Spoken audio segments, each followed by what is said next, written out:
Estamos de regreso, la doctora Soledad Ruiz Canán está con nosotros. Vamos a hablar acerca de política y salud mental. Buenos días, doctora, ¿cómo está? ¿Cómo le va? Buenos bien, días, gracias por la invitación. Bien, gracias. Bueno, creo, Ale, que es un tema pues importante, interesante. Es un tema que vengo yo haciendo una compilación, una recopilación de todos los psiquiatras, todos los que tienen que ver con salud mental en relación a política y salud mental. Y bueno, son opiniones científicas, porque estamos basados en las ciencias de lo que son la salud mental, de las neurociencias, y participan inclusive neurólogos, psiquiatras, y he venido yo haciendo todo este trabajo tan interesante. ¿Sabe por qué? Porque la población, la ciudadanía, tiene que estar muy pendiente, muy clara a quién le dan su voto y cómo le dan su voto y sus características, que no se vayan con la finta, porque luego es muy dado, ahorita por lo que vamos a ver, claro que no va a ser el único programa, vamos a darle seguimiento porque el trabajo es un poco amplio, es un programa que un trabajo que yo presenté en algunas gentes que me solicitaron esta conferencia científica, ¿sí? Y creo yo que estamos en el momento propicio para que la gente tenga un poco de educación en cuanto a cómo ver a sus políticos, qué características, qué circunstancias, y que seamos conscientes de la trascendencia que es dar algo que tenemos los ciudadanos, un arma muy poderosa para la democracia, que es nuestra credencial de elector. Porque es un arma poderosa para tomar decisiones para el futuro de las mismas personas, de la misma sociedad civil, para sus hijos, para sus generaciones, para su propia vida, circunstancias del aquí y el ahora, ¿sí? Entonces, bueno, yo creo que procedemos precisamente con este tema que yo tengo, que lo compilé, ¿verdad? Dice que se aplica el mal o síndrome de hubris, ¿sí? Es una palabra griega, hubris, ¿sí?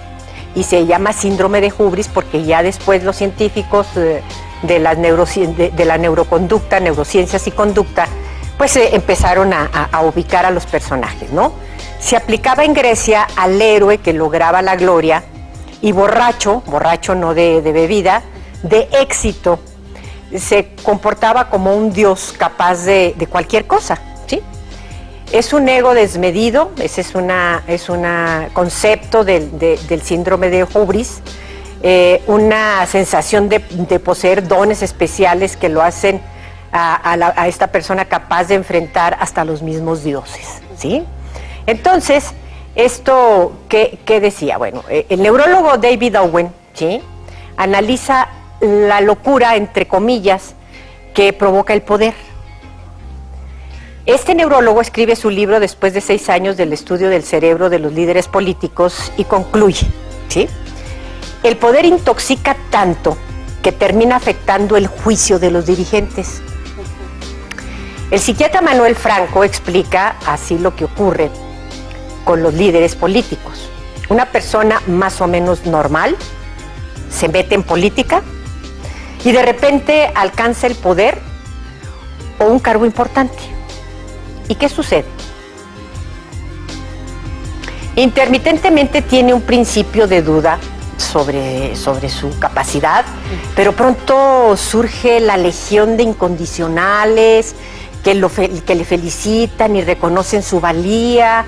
Poco a poco se transforma y empieza a pensar que está ahí por un mérito propio. Todo el mundo quiere saludarlo, hablar con él, reciben halagos de todo tipo.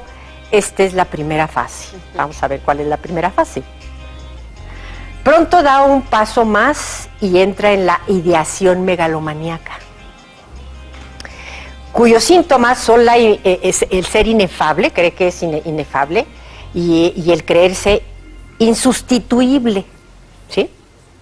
Entonces comienza a realizar planes estratégicos para 20 años, obras faraónicas, o dar conferencias sobre temas que desconoce, porque debemos de admitir que muchos políticos los vemos en las legislaturas, en los canales de la legislatura, que para eso también es esos canales del Senado, de los diputados, para que la población veamos cómo votan, qué votan, cómo debaten nuestros legisladores, ¿sí?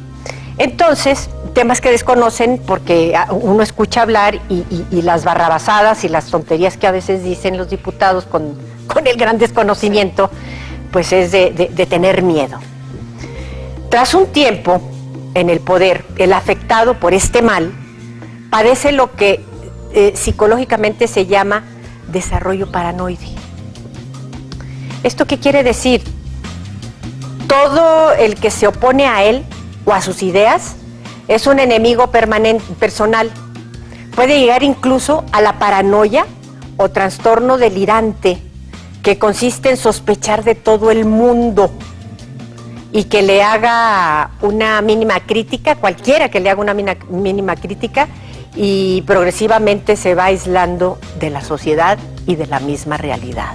Estos son estudios científicos, ¿verdad, por supuesto, o sea, aquí no es porque uno pues se lo va imaginando, los va viendo y los va pensando, pero pues esto ya es una realidad. Sí, esto viene de muchos años, un trabajo científico muy claro, ¿sí?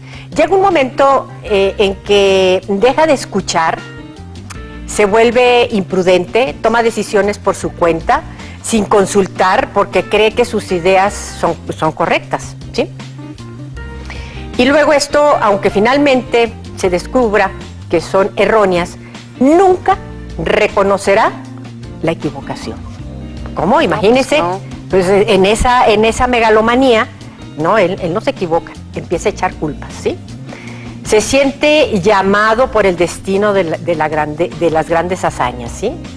Le pasó a Bush, a Blair, cuando no planificaron con detalle cómo reemplazarían a Saddam Hussein, que también ese era otro sociópata, y no pensaron cómo respondería el ejército iraquí, ¿sí? En la antigüedad, otros ejemplos fueron Nerón, Calígula y otros emperadores, como en América Latina. Pues hay que sacar conclusiones quiénes en América Latina, ¿verdad? Todo esto se da hasta que cesa en sus funciones o pierde las elecciones.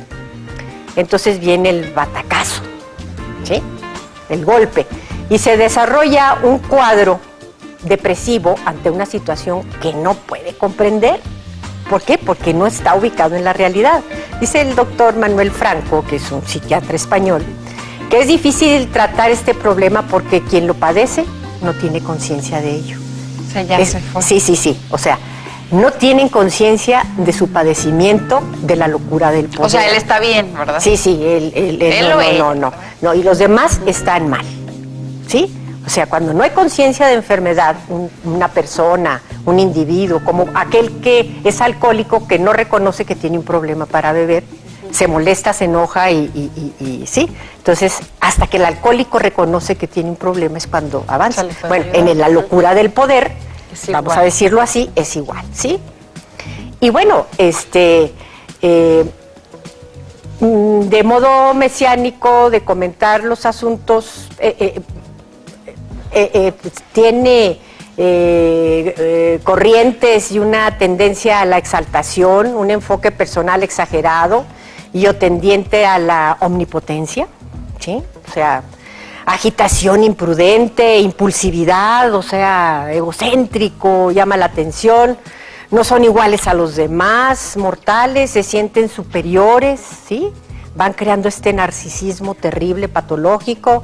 En su vida personal se dotan de lujos, excentricidades y tienen una desmedida preocupación por la imagen, ¿sí?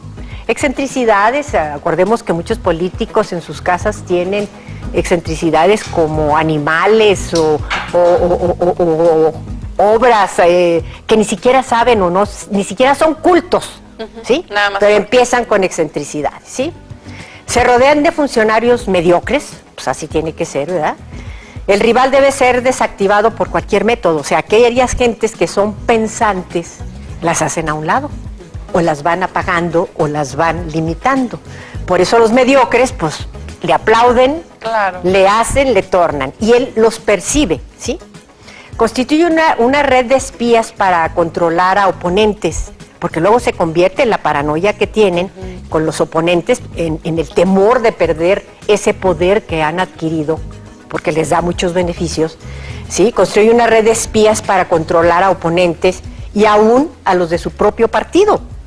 Que bueno, los partidos son un fiasco, ¿sí? Hay una partidocracia en este momento, en este país, terrible. Y quien no lo crea así, pues anda también, no tiene conciencia de enfermedad social, ¿sí? Termina cayendo en la trampa de su propia política, ¿sí? La pérdida del mando o de la popularidad los lleva a la desolación, la rabia, el rencor, ¿sí? Y luego, con este trabajo, sin duda, nos atrevemos a penetrar en este campo como partes pensantes de la sociedad y estamos dispuestos a pagar el precio que sea necesario. Tal vez el básico temor a la locura que subyace en todos nosotros sugiere a los políticos la idea de que no deberían ser objeto de estudio psicopatológico. Le tienen miedo. Por eso yo empezaba a pensar, bueno, pues ¿por qué le tienen miedo los políticos a la salud mental? A desarrollar bien la salud mental. Pues porque tienen miedo que ellos sean víctimas de estudio psicopatológico, ¿no? Entonces, bueno, pues les da miedo, es una cosa que la dejan de lado, ¿no? Por eso, si nos atreviéramos a escribir este aporte de nuestra experiencia científica y humanística, no podríamos recoger el fruto de un servicio que pretendemos prestar a las personas, ¿sí? E instituciones de nuestros países con sincera humildad para conocernos mejor y para construir juntos un mundo también mejor, con mayor democracia, ¿sí? Yo sé que los tiempos nos comen a veces, pero este es un tema largo, inclusive opiniones de psiquiatras connotados como Alfonso Fernández, que es otro psiquiatra español, de los que tienen mucha admiración en el mundo. Está otro que escribió un libro muy interesante que dice La enfermedad de nuestro tiempo, de Alexander Lowen, ¿sí? Que es estadounidense, que aquí les enseño el libro, ¿sí? Pero bueno, esta compilación que yo hice lleva parte de esto y de toda esta gente que está en función a ellos, ¿sí? Perfecto, pues vamos a concluir, bueno, no vamos a concluir el tema, más bien vamos a ponerle pausa y en la siguiente ocasión lo volvemos a retomar, doctora. Muchísimas gracias por haber estado con nosotros. No, muchas gracias a ustedes, a la invitación. Y bueno, esto es un aporte de la salud mental y política, porque tenemos que psicoeducar a la población, que la población aprenda y entienda quiénes dirigen el rumbo de nuestra sociedad, el futuro de nuestra sociedad, quiénes administran nuestros bienes, nuestros dineros y a dónde va. ¿Y a dónde vamos? ¿Y qué personajes son los que están en ello? Para ya que se nos vinieron a la mente también algunos, doctor. Claro que sí, claro que sí. Gracias por haber estado con nosotros. Gracias, muy amable. Vamos con Becker, vamos a ver con qué vamos. Hoy vamos a ir a la pausa, pero regresando tenemos temas del IMAC y también nos va a acompañar Ever García Hernández para platicarnos qué es lo que vamos a disfrutar del programa El Cabaret, así que no se despeguen, vamos y volvemos.